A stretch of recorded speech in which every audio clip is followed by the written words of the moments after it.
Welcome to the 10-Minute Bible Hour podcast. Right now, we're going through the entire Bible to understand it as one big, cohesive story. We're covering one book each day, and this one is about Ezra.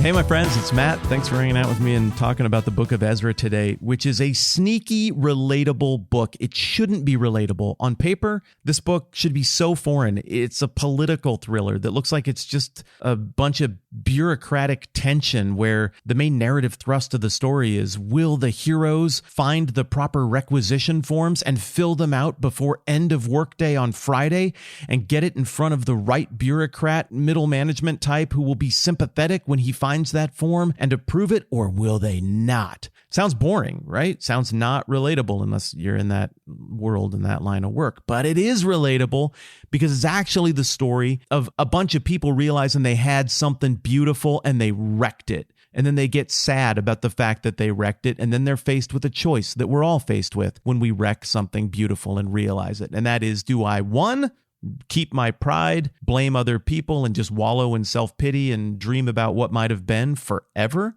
Or do I, two, do the difficult thing, admit that I screwed this thing up and that I had a hand in destroying something beautiful, and then go about the difficult work of rebuilding something where I did damage? Well, in Ezra and Nehemiah, what you get is a bunch of very brave people saying, now we're going to admit our culpability in this, and we're going to go do the very difficult work of rebuilding something beautiful. And then all of the bureaucracy and the politics and all of that intrigue takes on a lot more meaning, and it's a lot more fun. So here's what happened historically that sets up the book of Ezra, because it can be a little disorienting when you turn the page from 2 Kings or 2 Chronicles. They both cover the same material. And all of a sudden, the world has changed as you turn over to Ezra chapter 1. Well, here's how the world changed. In 722, the brutal, cruel, iron-fisted Assyrians from up north finally had enough of the shenanigans of the failed northern kingdom of Israel, which was representative of 10 tribes descended from Jacob. And Assyria comes in and is like, enough, and they just crush the north. They take everyone away into captivity. The Assyrians do all kinds of forced resettlement and intermarriage program with the people they defeat in the south, where the tribes of Judah and Benjamin are, and the kingdom of Judah, the one that David's line continues through. We see them last about 140-ish years longer, but ultimately the same kind of mistakes that plagued the north bite the south in the butt, and they get conquered by Nebuchadnezzar and the Babylonians. The Babylonians are the new big dogs by 586 BC when they conquer the southern kingdom. They've already done away with the Assyrians, and the Babylonians are pretty iron-fisted, but not as iron-fisted as the Assyrians. After they destroy the temple and destroy the sacrificial system and wreck all of Judah, they just leave a few people behind to be vine dressers and plowmen, as the text puts it. And everybody else, they take away into captivity back to Babylon, modern-day Iraq, modern-day Baghdad. But this doesn't last very long, because in 539 BC, so again, we're only talking about 45-ish years later, along come the Persians under the leadership of Cyrus the Great. Cyrus doesn't just conquer the regional power that is Babylon. Cyrus conquers everything, the entire map of everything we've seen in the Bible up to this point. So we're not talking about a really powerful king or a little regional king. We're talking about something new when we talk about the king of Persia. We're talking about the decider. We're talking about a grand administrative state connected by a network of essentially Pony Express riders who could swap messages across everything in just a matter of days. This is an unprecedented bureaucratic state with one person at the head who is the bottleneck for all the decision-making of the world as we know it. Here's the deal, though. Persia learned some stuff from their predecessors who they displaced. The iron-fistedness of Assyria and Babylon, it was brittle, it was frail, it didn't work. They couldn't keep everybody in line. So rather than making everyone horribly and exclusively fear the king, the Persians are like, what if we make them like us?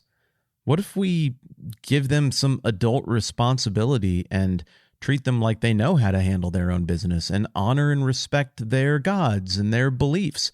And so Cyrus demonstrates that that is to be his administrative modus operandi in Ezra chapter 1 in the very first year of his reign by saying, all right, we got these people, they're called the Jews, and they're here in exile.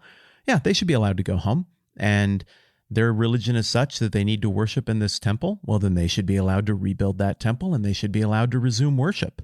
And so what we've got at the beginning of Ezra chapter 1 is just a confluence of a bunch of really big history things. The northern kingdom deported and gone.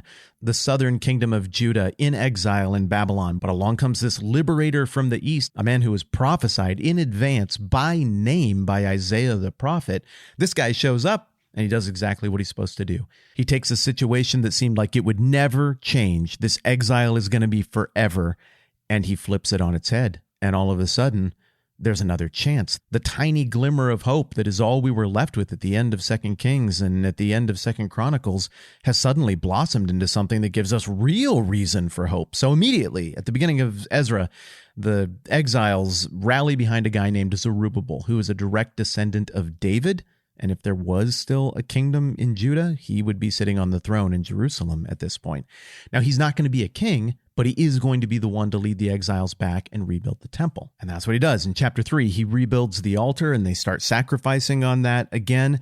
And then he starts clearing the temple rubble away and he rebuilds the beginnings of the foundation of the temple. And there's an event in chapter 3 that I think is so important to our understanding thematically of the whole Old Testament. At this event, Zerubbabel and some of the priestly types get everybody together and they're like, look, we got a foundation going here. Look at the size of it. And all of the Gen X types, Generation Exile, they're young. They've never seen the temple. They've never seen anything like this before. And they're like, this is awesome. And they're cheering and celebrating and dancing and everything. But all of the old people who were little kids when the Temple of Solomon got destroyed and they can still remember what it looked like, they're all crying loudly because they're like, oh, man, like this is great and all, but we will never recapture the splendor of this beautiful thing we used to have and that we wrecked. And the author of Ezra says you couldn't tell the difference between the celebration and the mourning, and the sound of it all could be heard from a very long ways away. What an interesting metaphor for what we've seen play out in the whole Old Testament with this family that God made from Abraham. It's this mix of lament and beautiful stuff, and both the good stuff and the ugly stuff can be heard from a long ways away by all the other nations and everybody else. Well, along come some of the locals who never went into exile, who were left there by the Assyrians or the Babylonians. And they're like, well, we worship your God. Can we help you build the temple? And Zerubbabel's like, no, scram, beat it. And there are two schools of thought as to how this should be read. Number one is to say Zerubbabel was right. He could detect these people were up to no good. They were scoundrels. They were going to try to sabotage things. And so he ran them off. The second school of thought is this return from exile was imperfect. And what we see here is Zerubbabel, and then Ezra and Nehemiah are going to do the same thing later on, overcorrecting mistakes they made in the first place so that now they're making some new mistakes the other way. I honestly am still not sure which one is happening here, so you just have to read that for yourself and see what you make of it. Well, either way, the result is the same. These non-exiled locals feel jilted and they start resisting Zerubbabel, and this resistance goes on for several Persian kings' reigns on down the road.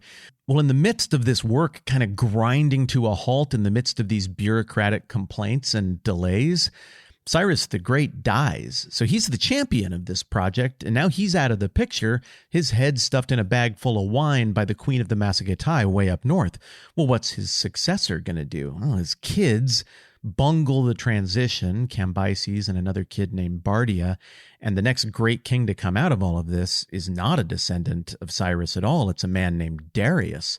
And Darius doesn't know anything about this decree of Cyrus. So now we got a situation that's reminiscent of when the Pharaoh in Egypt showed favor to Joseph and his family, but then some generations passed and the new Pharaoh didn't remember any of that stuff or what they owed Joseph and his family. And now you got a problem. Is it going to happen again, or will Darius come around? Well, what we discover is that the Persians are more even-handed. And through a series of bureaucratic document filings, Darius becomes aware that the work has been stopped and is all held up in red tape, and he's advised to go search the records and try to figure out if there was actually some decree to build this temple.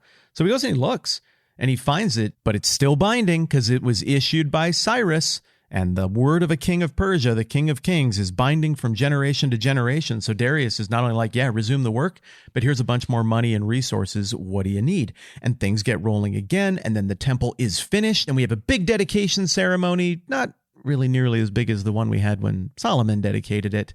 But we're all anticipating that just like when the tabernacle was dedicated and Solomon's temple was dedicated, there's going to be fire from the Lord and the cloud of the presence of God is going to visibly show up and he's going to live amongst his people. And it doesn't happen. It just simply comes and goes and there's no event. Then we fast forward a little ways to the life of Ezra, and he finds favor with another Persian king down the road, Artaxerxes. And Artaxerxes is like, yeah, go back, Ezra, and finish out this temple project by fully recreating the temple culture and sacrificial system that you used to have there, and build your people back up. And it's a lot of paraphrasing on my part, but that's what happens. And so Ezra goes back, sees some problems with how things are going with the exiles, and whips them into shape again. And here we get something that's kind of reminiscent of Deuteronomy, almost like a reinvigorating of the covenant that remember you got with generation 2 of the people wandering in the wilderness before they went into the promised land. Moses laid out the law and renewed the covenant. Kind of feels like that's what we're doing again here now that Ezra, this scribe of a priestly origin, shows up in Jerusalem. And he gets there and he's like, wow, it's really hard for us to show our dedication to God and to demonstrate that we understand how we wrecked something beautiful when we're making all the same mistakes we made before. And he particularly is troubled by the intermarriage between the Jewish exiles and some of the local women.